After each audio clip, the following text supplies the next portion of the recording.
Before the dawn of the New Age, before the stars learned to whisper in the tongues of men, there was a time when humanity was not alone.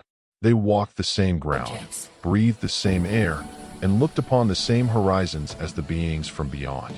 The keepers of light, the travelers from the veiled suns, the watchers of eons. You new here? This is just Portal. Like and subscribe, and we'll drop more breathtaking review stories like this. Let's continue. Together, they built wonders that defied the heavens. Cities that hovered between clouds. Oceans that glowed with living light. Temples that resonated with the pulse of the cosmos. For in those forgotten ages, the universe was open, and the veil between realms was thin enough for the hearts of both species to touch.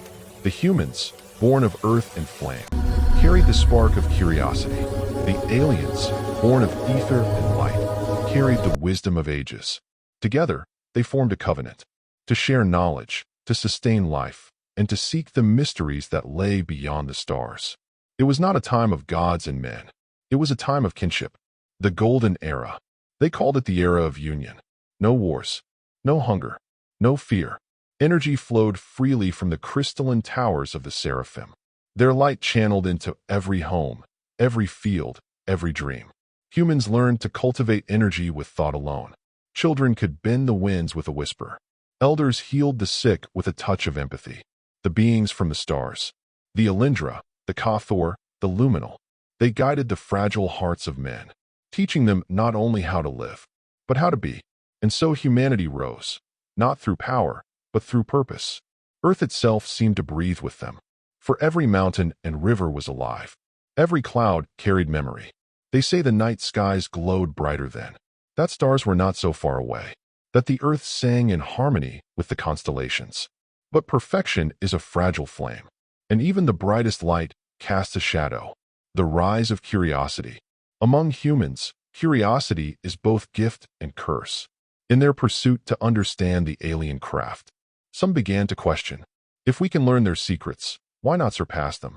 A thought born of wonder soon became a seed of pride, and pride, when watered by knowledge, grows into defiance.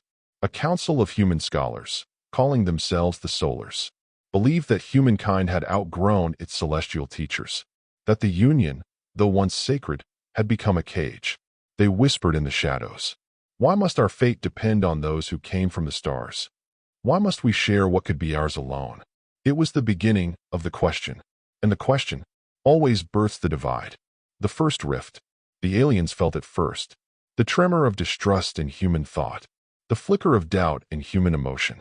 They had lived long enough to know that harmony is a melody easily broken. The Alindra tried to mend it. They offered more wisdom, more patience. They shared their archives of creation, maps of galaxies, codes of life, the very pattern of consciousness. But instead of gratitude, it fueled more hunger. The humans wanted control, to command the laws of the universe, not just understand them. The Solars built secret temples beneath the sands, where they reverse-engineered alien relics, extracted forbidden energy, and experimented with merging man and machine, flesh and light. They called it ascension, but the Alindra called it violation. The betrayal. When the Alindra learned of this, they pleaded with the High Council of Man. And the experiments. You are awakening forces you do not yet comprehend. But humanity had already tasted godhood. And once a mortal tastes infinity, he forgets humility. The Solars unleashed their creation, the Helix engine, a colossal fusion of alien ether and human matter, designed to bend time and space itself. But the engine was flawed.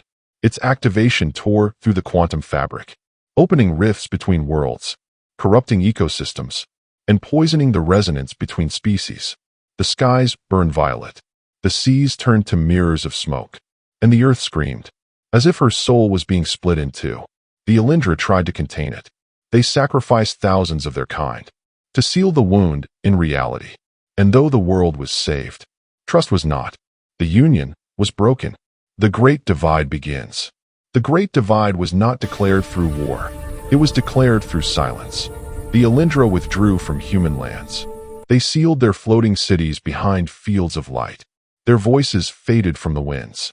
Their ships ascended beyond the veil, to the dark side of the moon, to the hidden colonies between stars. For the first time in eons, Humans were alone. The Solars celebrated. They claimed Earth as theirs. They took control of the relics left behind and proclaimed a new era, the age of sovereignty. But nature does not honor arrogance. The more humans tampered with the relics, the more unstable the Earth became. Storms swallowed continents. Magnetic poles reversed. Children were born with light in their eyes. Half human, half something else. They were called the Echoed Ones. Beings caught between two existences, neither alien nor man. A reminder of the bond once shared, and the sin that shattered it. The fading memory. Generations passed. The stories of coexistence became myths. Myths became legends. Legends became superstition. The floating cities faded into clouds. The alien archives turned to dust. And the name, Elindra, became just another word for angel. Humanity moved on, forgetting where its wisdom came from, forgetting what it had lost. Yet, not all forgot.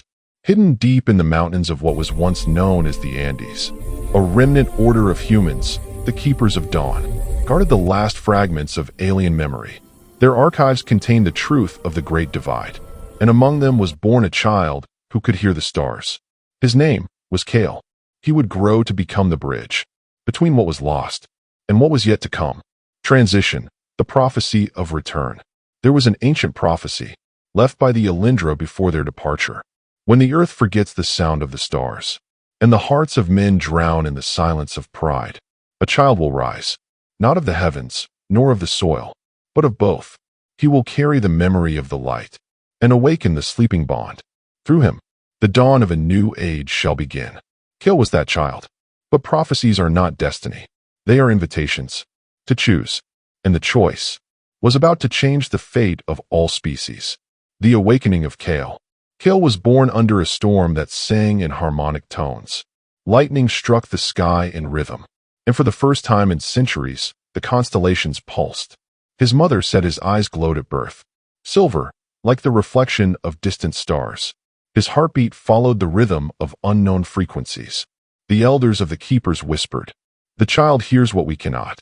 The cosmos speaks through him. From infancy, Kale could sense what others could not. He heard whispers in the wind, patterns of forgotten languages, melodies that carried memories of a time before the divide. He grew quickly, his mind absorbing knowledge beyond the comprehension of his teachers. While other children learned the names of rivers, Kale spoke of galaxies unseen,